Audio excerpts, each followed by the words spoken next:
Oi, tudo bem? Vamos lá? Vamos para mais uma aula?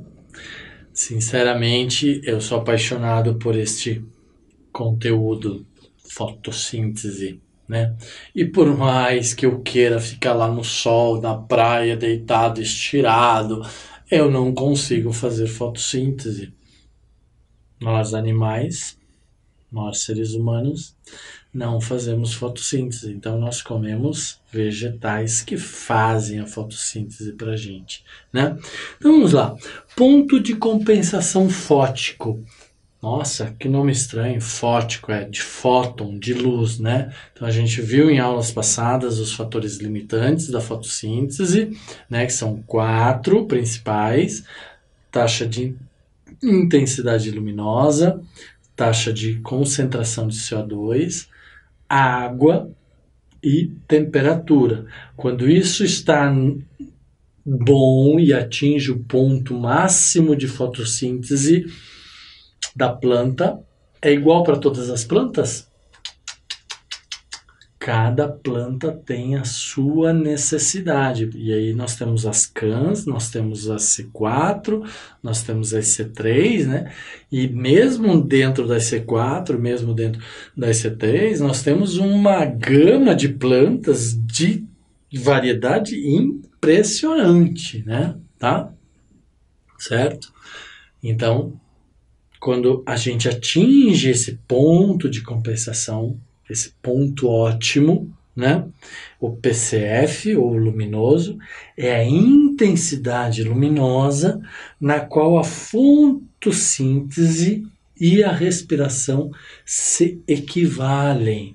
Ou seja, então a gente viu que a planta tem uma taxa de fotossíntese ideal, que ela precisa de uma taxa de luz, uma taxa de CO2, uma taxa de água e uma taxa de temperatura ideal para que ela tenha seu ponto ótimo de fotossíntese, certo? Às vezes ela não chega nesse ponto, ela não consegue trabalhar sempre nesse ponto.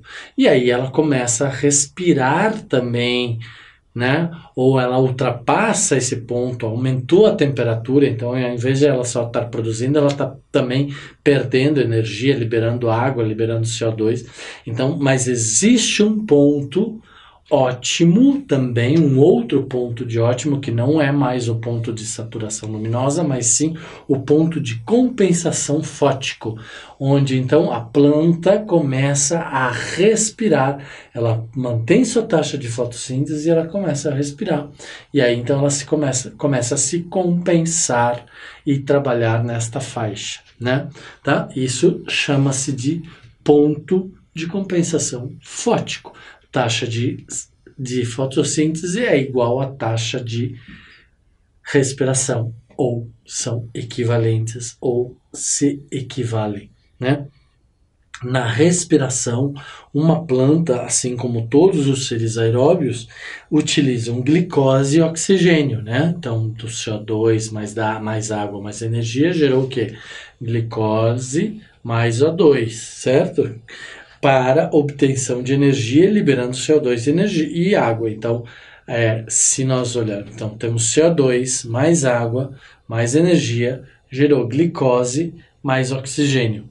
Agora, ao contrário, a planta está lá e ela vai ter a sua taxa de respiração, ela vai fazer a sua respiração. O que ela vai fazer? Ela vai absorver energia, né? Então não vai mais liberar energia, vai absorver energia, vai quebrar as moléculas de glicose e de oxigênio, que vão se transformar em CO2 e água, né? Que é por isso que na fotossíntese nós temos produção de oxigênio e na respiração nós temos produção de CO2. Então olha lá, glicose mais oxigênio vai gerar água mais CO2 mais energia, vai produzir energia, né? Tá? Ok? Na respiração. Agora ao contrário, vai absorver energia, vai pegar moléculas de CO2 mais moléculas de água e vai gerar oxigênio e glicose. Então, esta equação, esta, vamos dizer assim, função é extremamente importante, pessoal. É assim, fantasticamente importante. Tá? Então, uma planta respira tanto na presença como na ausência de luz, né? Então respira, tanto na presença quanto na ausência de luz. Lá na fotossíntese nós tínhamos a fase clara, a fase escura. Mas aqui nós estamos falando de respiração. Uma planta também vai respirar na presença de luz, não só à noite. Durante o dia ela também está respirando. Quando que isso acontece? Quando ela atingiu o seu ponto de compensação fótico. E aí tem a taxa de respiração. Começa a ter a respiração, a liberação de gases, né? Portanto, a respiração independe da intensidade luminosa, né? Então, uma planta vai respirar não pela taxa luminosa, mas sim por outros fatores. Sua taxa constante em relação a esse fator. Então, fatores de taxa de fotossíntese, volume de CO2. Por que volume de CO2? O que gera a respiração? Gera CO2. Quanto mais a planta respirar, mais ela vai gerar CO2. Né? Então tem um ponto ótimo, que é o CO2 absorvido na fotossíntese, que vai pegar água e vai gerar a glicose e O2, e tem um ponto de CO2 liberado na respiração. Isso aqui tem que ser sempre menor que isso. Por quê? Porque se começa a perder muito mais CO2 do que absorve, então a planta vai começar a morrer, né? Tá? Então, o ponto de compensação fótico é onde a fotossíntese se une à respiração, o ponto de compensação fótico, né? Tá? Certo? Isso pela luz, então você vê que é uma linha, ela não cresce, é uma taxa equivalente, não depende da luz, é sempre igual, né? Tá? Mas os outros fatores sim dependem. Então a fotossíntese, no entanto, só ocorre em presença de luz. A gente já viu isso, né? Tá? Nós temos a fase escura da fotossíntese, mas é uma outra consideração. Nós precisamos da luz para gerar glicose e oxigênio. Aumentando-se, portanto, a intensidade luminosa, a taxa de fotossíntese também irá aumentar. A gente já viu isso. E num determinado instante iguala-se a taxa de respiração. Então, a partir do momento que a taxa de fotossíntese é maior que a taxa de respiração, começa então a planta a gerar e armazenar glicose, armazenar energia para si e para os outros indivíduos que vão se alimentar da planta. Neste momento, a planta está em seu ponto de compensação fótica. Quando, então?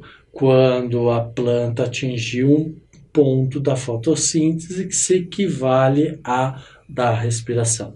Acima, a fotossíntese supera a respiração e a planta passa a armazenar alimento. Foi o que eu falei para vocês agora.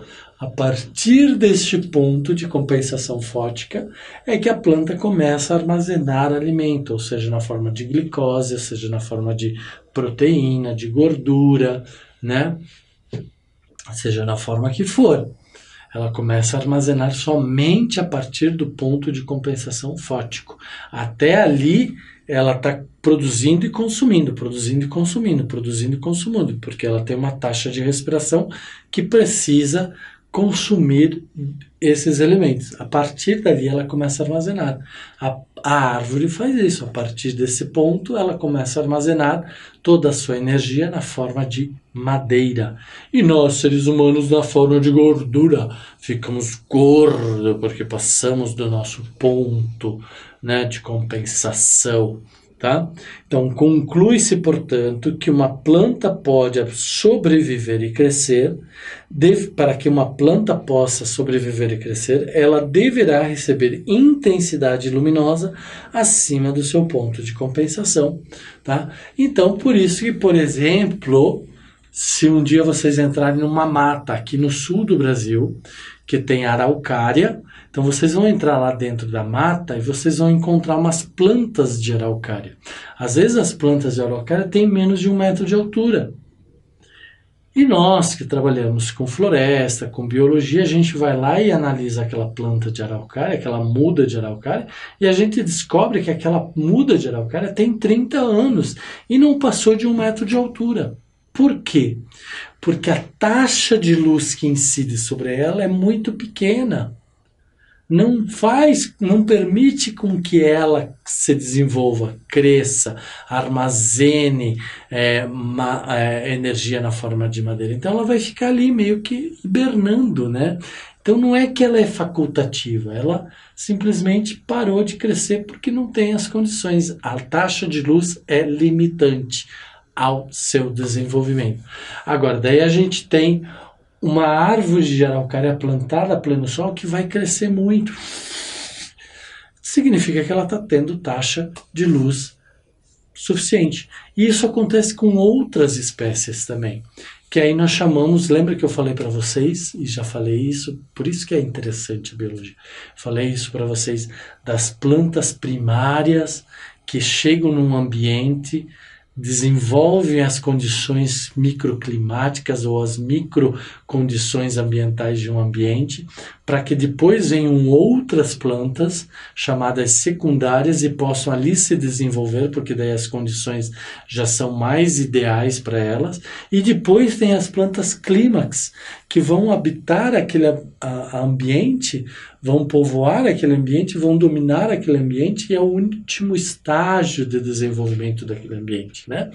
Então, é isso que acontece. As plantas tendem a se comportar e se comportam de acordo com essa taxa de luminosidade. Então, às vezes, por exemplo, tem uma planta que precisa de mais luz e está num ambiente onde no inverno as folhas de algumas espécies caem, que a gente já chamou isso, já viu isso, que são as plantas caducifólias ou caducas, porque perdem as folhas, né? Então as plantas que estão ali no seu subbosque, nos dosséis inferiores da floresta, elas começam a absorver mais energia, mais luz que chega até elas. Por quê?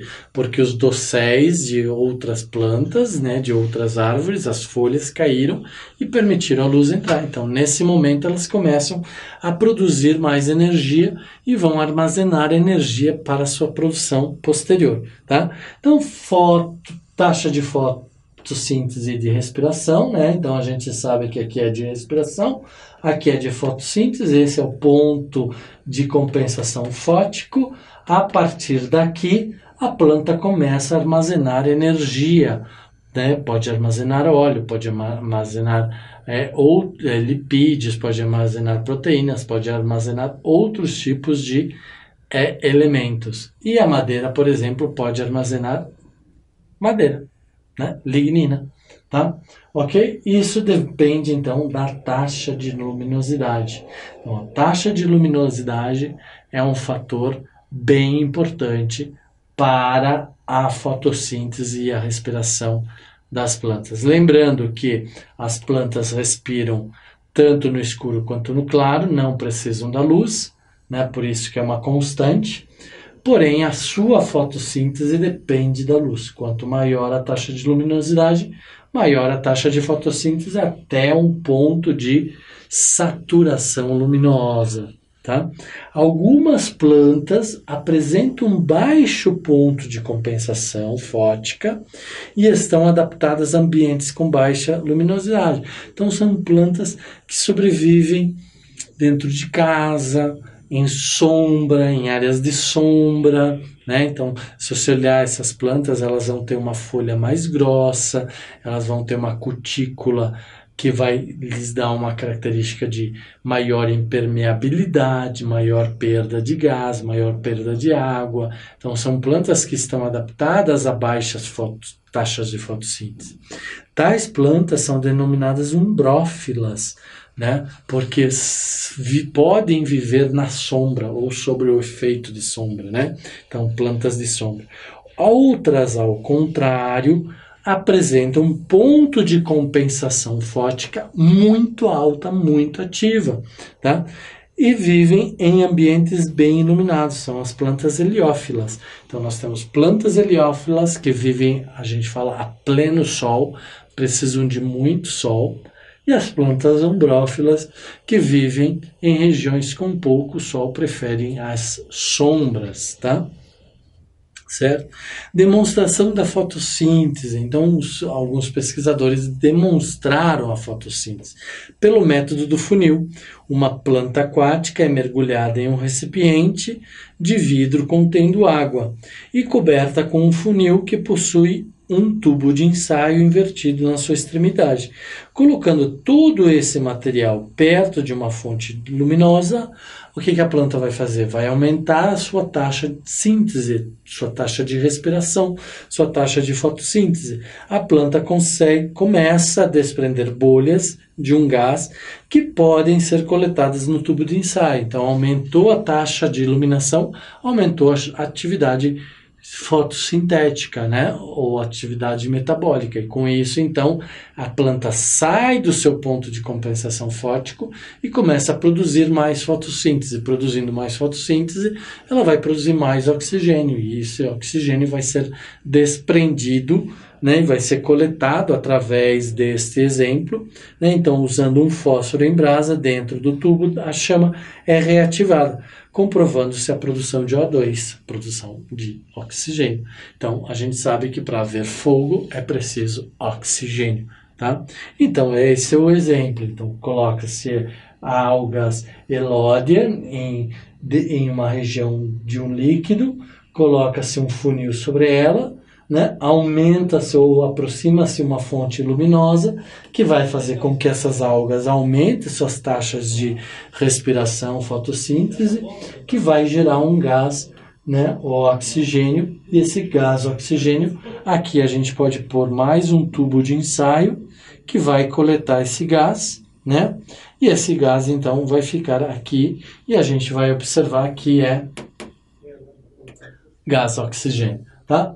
Então, água, aqui é uma solução de água mais bicarbonato de sódio, fornecimento de CO2. Por quê? Porque a água com bicarbonato de sódio, então vocês lembram, quando vocês colocam o bicarbonato de sódio, né, colocam água no bicarbonato de sódio, ele começa a esfervecer, ele começa a liberar CO2. E essa substância, então, é rica em CO2. Então, a planta com um fornecimento de CO2, mais energia, mais água, vai aumentar sua taxa de fotossíntese e vai começar a liberar mais oxigênio. Esse oxigênio pode ser coletado, armazenado através de um tubo de ensaio. Outro método é o método de iodo. Coloca-se uma planta no escuro por alguns dias para que suas reservas nutritivas se esgotem. Então, se ela está no escuro, ela não está fazendo fotossíntese, então ela está consumindo todas as suas reservas, né? Porque ela precisa se manter, ela precisa viver. Como ela não está produzindo mais, ela está consumindo. É como a gente quer emagrecer, o que a gente vai fazer? Diminuir a quantidade de comida na nossa vida. Diminuindo a quantidade de comida que a gente ingere diariamente, o que vai fazer? O nosso organismo vai começar a consumir as nossas fontes de reservas, nossas reservas de gordura e açúcares, né? Se após esse período a planta for colocada ao sol, então volta agora ao sol, a planta vai voltar a fazer fotossíntese por algumas horas, recoberta em parte por um cartão recortado com algumas letras, né? Verifica-se que os lugares por onde a luz passou torna-se mais destacado. Então vamos supor que a gente tinha uma folha que estava lá na zona escura, né? Então, essa folha começou a produzir, consumir todo as suas reservas. Aí, esta folha que estava no escuro foi para a luz, né? Só que ao ir para a luz, a gente pega e coloca um cartãozinho aqui, mantendo esta parte da folha no escuro. Então, todas as outras partes vão aumentar a sua atividade. A clorofila vai aumentar a atividade, o pigmento clorofila vai aumentar a taxa de fotossíntese.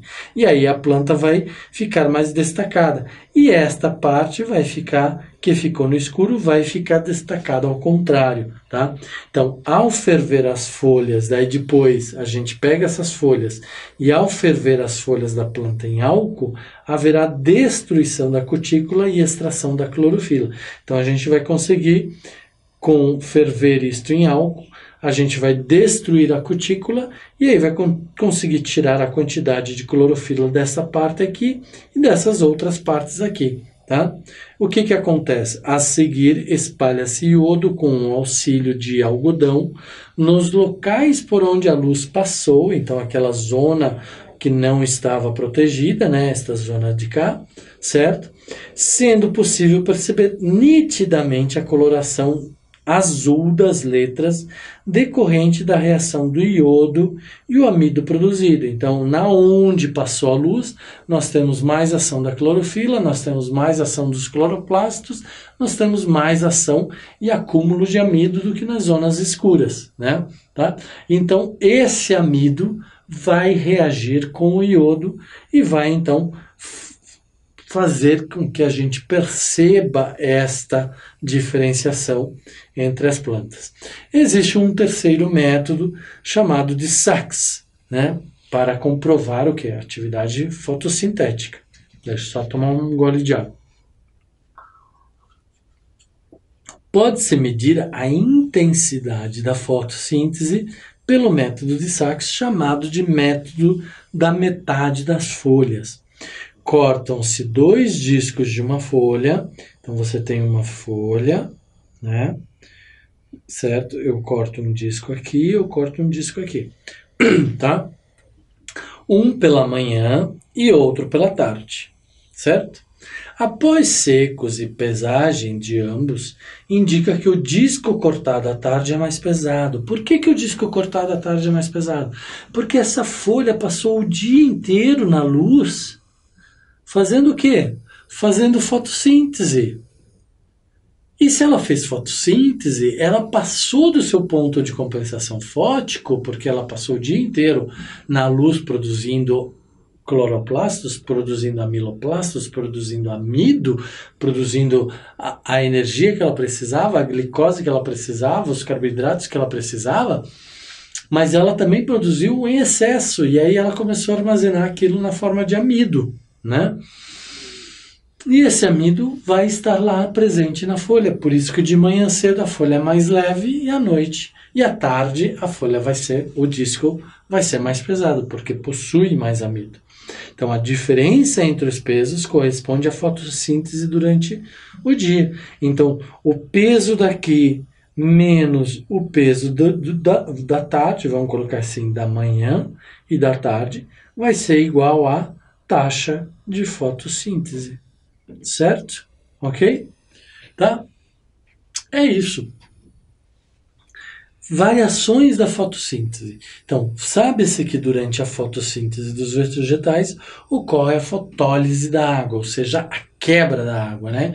Então, CO2 mais água, quebra-se a água, parte do hidrogênio da água vai para o CO2 e vai formar glicose e vai liberar o O2 na forma de gás, tá?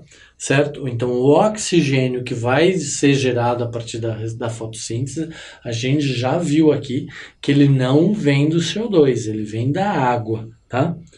Que atua como doador de hidrogênio. Para quem?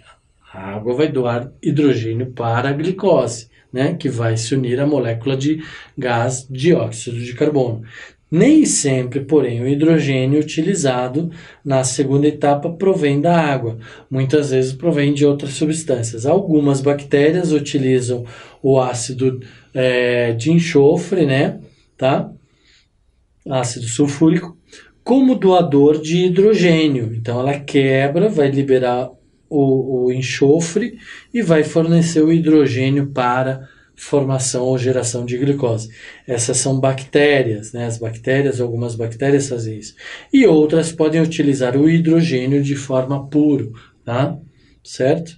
Então, equações interessantes. Então, nós temos CO2 mais 2 moléculas de ácido sulfúrico, vai gerar CO2, CH2O, mais água, mais 2 átomos de enxofre.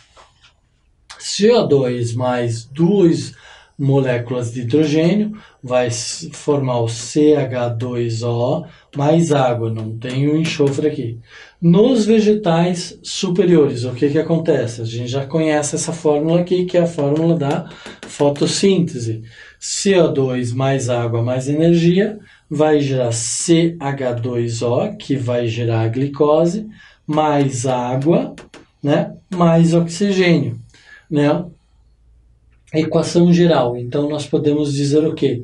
CO2 mais 2H2A, esse A pode ser oxigênio, pode ser puro, pode ser enxofre, vai gerar, opa, faltou uma flechinha aqui, tá? Vai gerar a molécula precursora da glicose, mais água, mais duas moléculas de algum elemento, que pode ser o oxigênio ou o enxofre, tá?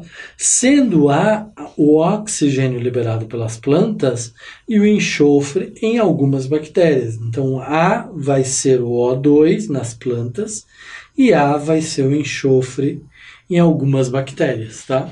Certo? Então, essa é uma equação geral, que é esta aqui. Esta equação é geral, vocês têm que memorizar, vocês têm que fixar na parede de vocês. Depois da fotossíntese acontece a quimiossíntese, né? Que é uma forma de produção dos próprios alimentos. Então as plantas têm lá seus CO2, seus oxigênios, hidrogênios, glicose, né? Tá lá bonita, forte. Então ela vai processar o seu próprio alimento através de uma reação conhecida como quimiossíntese. Agora começa as reações químicas, né? Em que os seres vivos extraem a energia necessária a partir de uma reação química e não da energia luminosa. Então agora os seres vivos estão ali e vão produzir a sua energia a partir de uma reação química e não mais de uma reação luminosa, por meio da oxidação de um composto mineral. Então, olha lá, oxidação de compostos minerais gera energia, como subprodutos vai gerar CO2 mais água e vai gerar compostos orgânicos, que são os alimentos. Então, essa é uma reação de quimiossíntese. Esta é a quimiossíntese que acontece tanto nos vegetais e muitas vezes pode vir a acontecer nos animais, né? Porque agora não depende mais de extrair energia luminosa, tá? Existe energia embutida ali nos componentes que estão internos ao indivíduo. Ok, pessoal? Então, essa foi nossa última aula de hoje. Gravem, estudem, vejam, leiam, revejam, trabalhem, discutam, façam exercícios, em vez de namorar, em vez de ficar no Facebook, em vez de ficar, aliás, olha, desculpa, agora estão chegando as provas. Nada de Twitter, nada de internet para ficar perdendo tempo, nada de YouTube, nada de Facebook, nada de nada. É estudar. Muita coisa a ser estudada, a ser revista. Valeu? E nós temos muitas coisas ainda para ver. Tá bom? Um grande abraço para vocês e até a próxima aula. Tchau, tchau.